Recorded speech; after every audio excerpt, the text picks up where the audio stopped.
네, 이번 주 내내 아마 글로벌 금융시장 우리나라뿐만이 아니라 중국 그리고 이제 미국의 투표 결과에 주목을 할 것으로 보입니다. 자, 글로벌 금융시장이 어떻게 돌아가고 있는지 그 이슈를 점검하는 시간입니다. 글로벌 모니터의 안근모 편집장을 전화 연결해서 자세히 알아보도록 하겠습니다. 자, 안 편집장님. 안녕하십니까? 네, 안녕하세요. 자, 이번 주 무엇보다 미국의 대통령 선거라는 빅 이벤트도 예정이 돼 있습니다만 오히려 가려 있긴 한데 유로존에서도 운명을 건 이 투표가 예정돼 있다는데 이게 무슨 소식이죠? 그리스 의회가 수요일인 오는 7일 135억 유로 규모의 추가 긴축 및 개혁 법안을 표결에 붙일 예정입니다.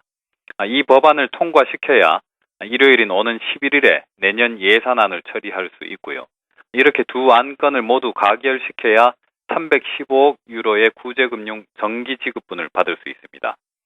만약 이 둘 중에 하나, 특히 모레 예정된 긴축개혁 법안이 부결된다면 그리스는 구제금융을 받을 수 없게 되고 아마도 이달 중에 바로 국가부도 사태에 빠질 위험에 처하게 됩니다.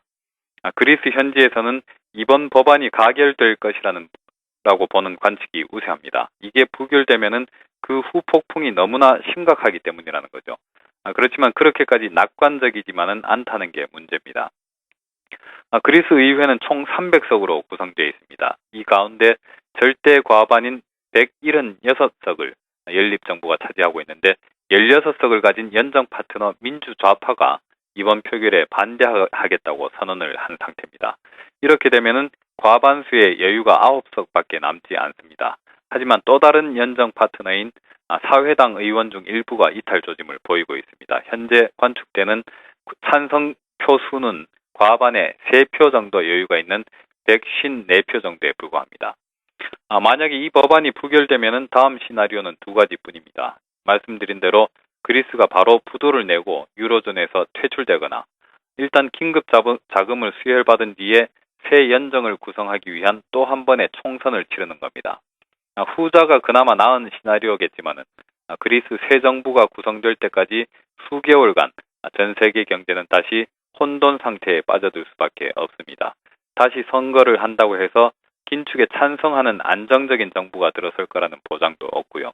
그래서 모레 투표가 중요합니다.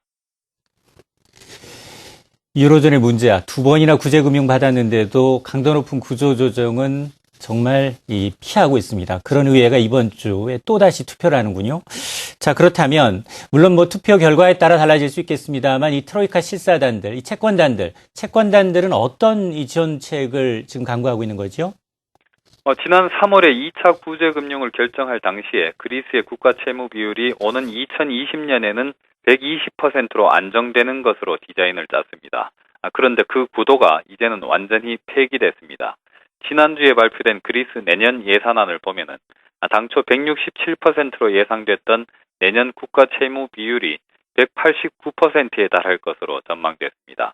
그 다음 해인 2014년에는 부채 비율이 192%에 달하고요. 그리스의 재정이 이렇게 예상보다 훨씬 크게 악화됐기 때문에 당장 부족한 자금을 메워 넣는 게 급선무입니다. 그리스의 부채 규모를 지속 가능할 정도로 대폭 줄이는 노력도 뒤따라야 하고요. 5가지 정도의 지원 방안이 거론되고 있습니다. 대부분 문제의 근본을 해결하기보다는 임시 방편의 꼼수들입니다. 대표적인 방안을 설명드리자면은 일단 그리스 정부가 180억 유로가량의 단기 국채를 발행하도록 허용을 해주고 이것을 사들인 은행들은 ECB에서 현금을 융통하는 방안이 논의되고 있습니다. 결과적으로는 그리스 정부가 ECB로부터 단기로 돈을 빌리는 셈이죠. ECB가 그리스 국채를 보유하면서 얻은 이자 수입을 17개 회원국 중앙은행들에게 나눠주고 각 중앙은행들은 이 돈을 각 정부에게 납부하고 그래서 각 정부들은 이 돈을 그리스 정부에 지원해주는 방안도 거론되고 있습니다. 역시 ECB가 그리스 정부에게 돈을 대주는 것이죠. 글로벌 금융시장이 그리스 하도 뒤어서 이제 뭐 그리스에 대한 악재에는 조금 내성이 생기지 않았나라는 생각이 드는데 여전히 뭐 이번 주도 좀 지켜봐야 될 변수들이 꽤 있네요. 자, 다음은 미국으로 좀 넘어가 보도록 하겠습니다. 미국은 사실 대선 앞두고 이 일자리 문제가 최대 이슈입니다.